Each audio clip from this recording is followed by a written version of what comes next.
हम और आप यहाँ बैठे हैं, अपनी ज़िंदगी की छोटी छोटी परेशानियों से जूझ रहे हैं और उधर किसी और की ज़िंदगी पूरी तरह बर्बाद हो गई। बात अभी की है। लोग घर छोड़कर भाग रहे हैं, बच्चों को गोद में उठाए हुए। औरतें कांपती आवाज़ में पूछ रही हैं कि अब क्या होगा। हम न्यूज़ में देखते हैं, सोचते हैं, बेचारे इनकी तो ज़िंदगी ही ख़त्म हो गई। पर क्या आपको पता है, ऐसी ही एक तस्वीर हमारे देश ने 50 साल पहले भी देखी थी। तब भी लाखों लोग भागे थे अपने ही देश से, जिनकी कोई गलती नहीं थी।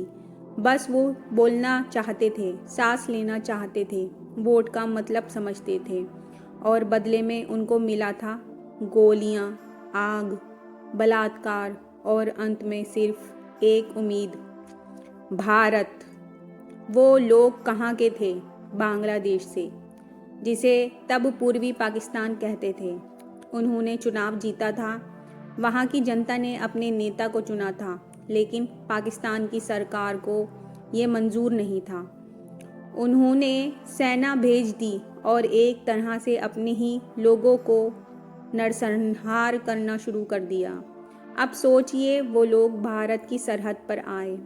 1 करोड़ से ज़्यादा लोग यहाँ घुसने की कोशिश नहीं कर रहे थे, बस जान बचाना चाहते थे।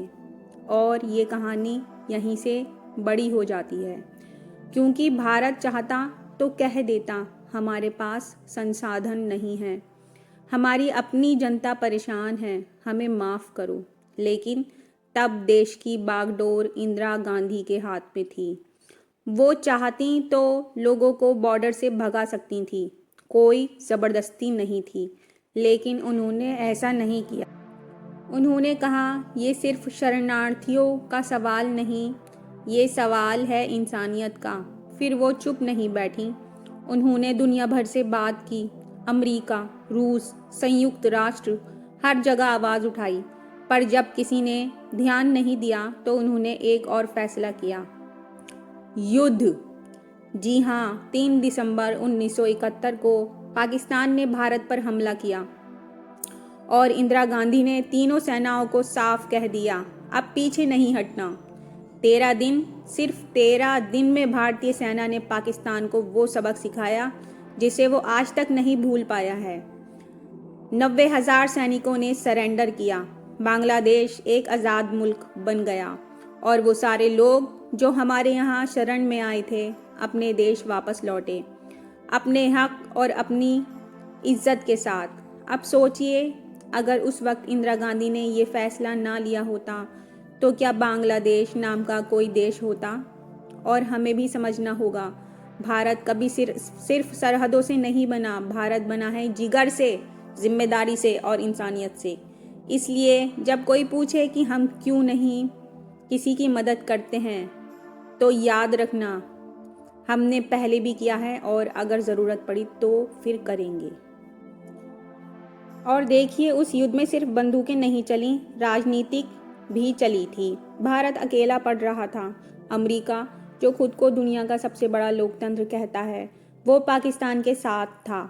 उसने तो अपना 7वां बेड़ा नौसेना बंगाल की खाड़ी में भेज दिया था, भारत को डराने के लिए। अब सोचिए, एक तरफ लाखों शरणार्थी, दूसरी तरफ पड़ोसी देश से युद्ध, और ऊपर से दुनिया की सबसे बड़ी ताकत हमें धमका रही थी। लेकिन इंदिरा गांधी डरी नहीं। उन्होंने रूस के साथ एक समझौता किया, शांति और सहयोग की संधि। उसके बाद अमेरिका चाहे जितना गुर्राया, रूस ने साफ कह दिया, भारत अकेला नहीं है। यहीं से दुनिया को समझ में आ गया कि भारत अब झुकने वाला नहीं। हमारा देश अब गरीब ज़रूर है, लेकिन कमज़ोर नहीं है। इंदिरा गांधी ने ये दुनिया को दिखा दिया कि भारत अब दूसरे की टेबल पर खड़ा होकर भी फैसला कर सकता है। बांग्लादेश की आज़ादी के बाद दुनिया ने पहली बार भारत को एक निर्णायक शक्ति के रूप में देखा, और इसी वक्त इंदिरा गांधी को कहा गया the iron lady of India, क्योंकि उन्होंने अपने फैसले से साबित कर दिया था कि भारत अब किसी की छाया में नहीं, अपनी रोशनी में चलेगा।